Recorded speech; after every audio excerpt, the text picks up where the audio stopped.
Okay, I just finished wiring this in.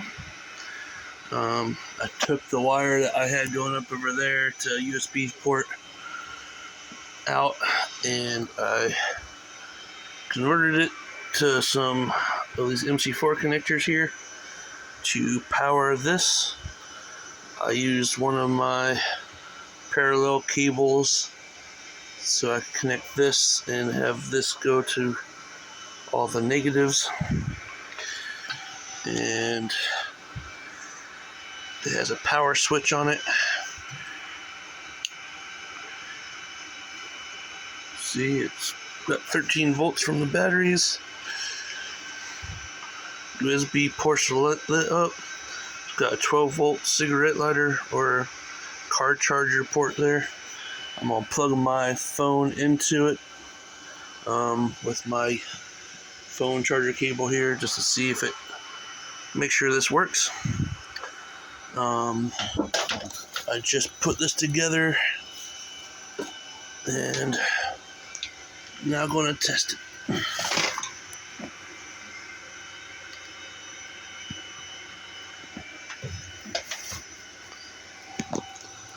Alright. Yep, it's charging my phone. Alright, so it works. And just to make sure, power off. No longer charging. Power on. And it's charging. Alright, works good. Alright, and just for this thing, I have it going up, going over, coming down to this little fuse block. I have a 5 amp fuse right there that goes to it. The 3 amp fuse goes up to my fans I put up there on that vent, and they're all running. Got the power switch turned on there.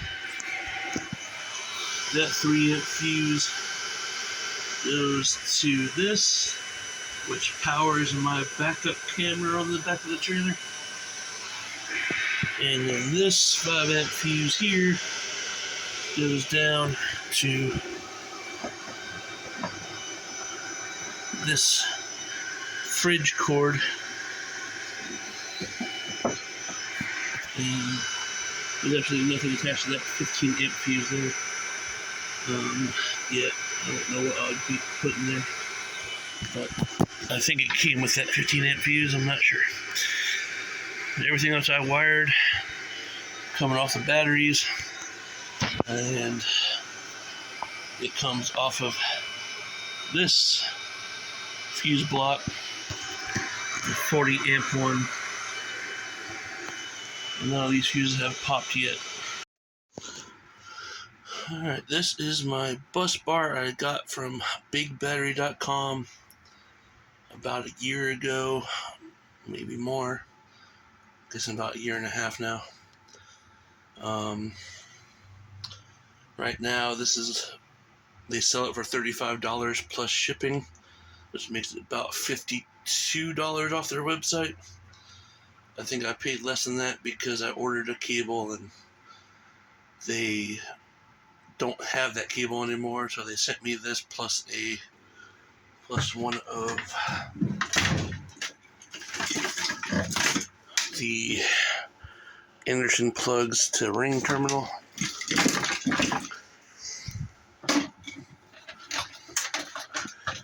I ordered a second one of these, but I ordered it from batteryevo.com. As you can see, this is what it comes with. It looks pretty much identical to me. You see, it's got 6 screw holes in the middle, just like the other one. Came with 6 screws. Look like the same type of screws. It's got these copper plates on both sides, plus the plastic covers. So I bought a second one of these, mostly so I could attach this and rewire all this a little bit, make it a little bit neater, or at the very least just attach it over here and take some of those cables down some and do something else with that.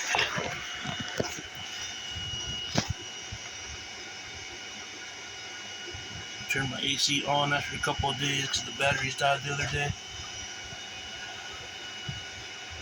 Or at least my inverter shut off because my battery's down at 10.7 volts.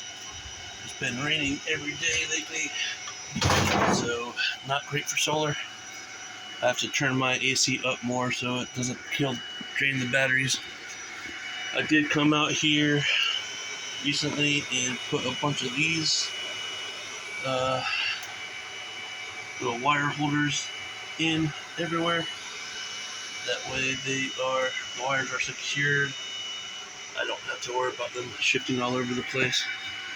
I did find that this battery wasn't even connected anymore.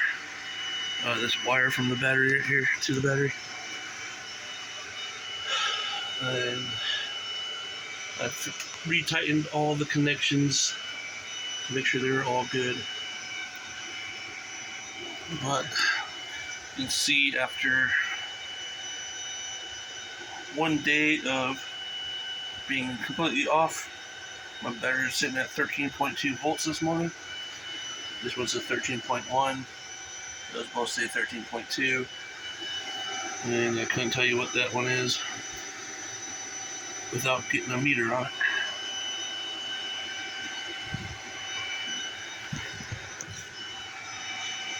AC's pulling 330 watts right now. It's in cool mode. I have it set down to 70. You can see how messy my trailer is right now. I went through my trailer and pushed everything towards that side, and I cleaned up trash and stuff off the floor. I gotta go through all of that and try to reorganize this trailer and get it back to where I want it to be. I'm gonna try to get a bed back in this corner eventually. I got a metal shelf I'm thinking on put over there.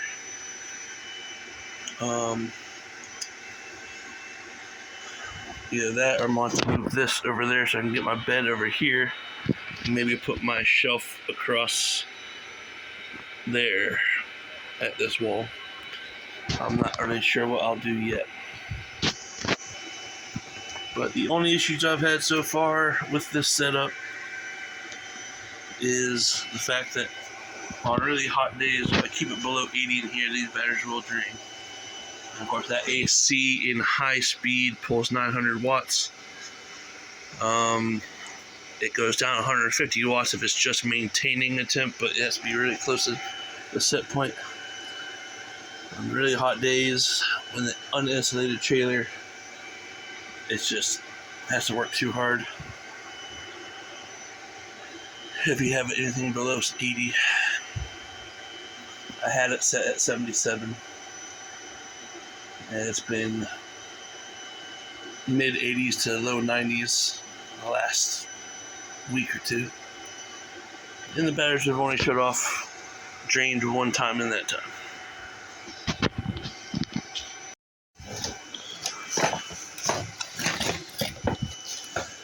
I don't know if I said the price on this one from Battery Evo.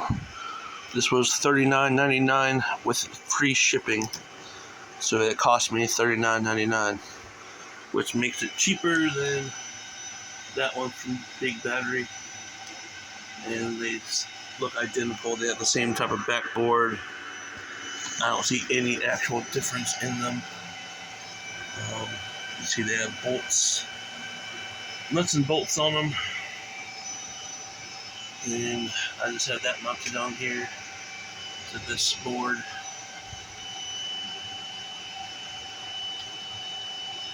I might have to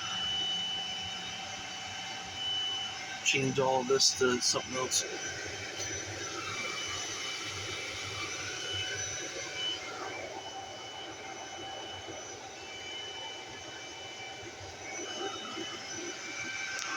right now.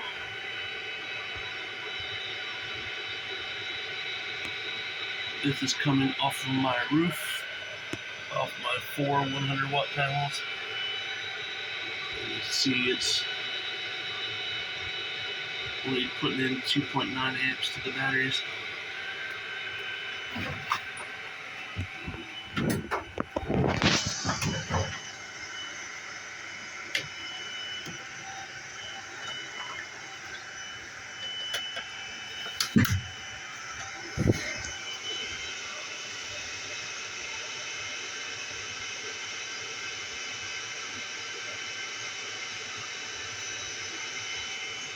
My 2 180-watt panels from Booge RV. You can see I'm getting 6.7 amps out of that one. That set 37.5 volts at 2.4 amps right now.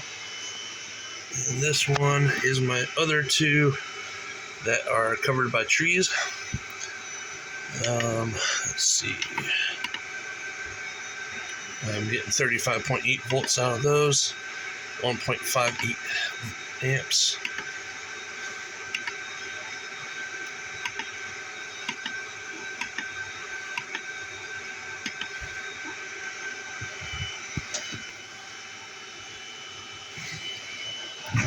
But those 4 Booge RV panels I have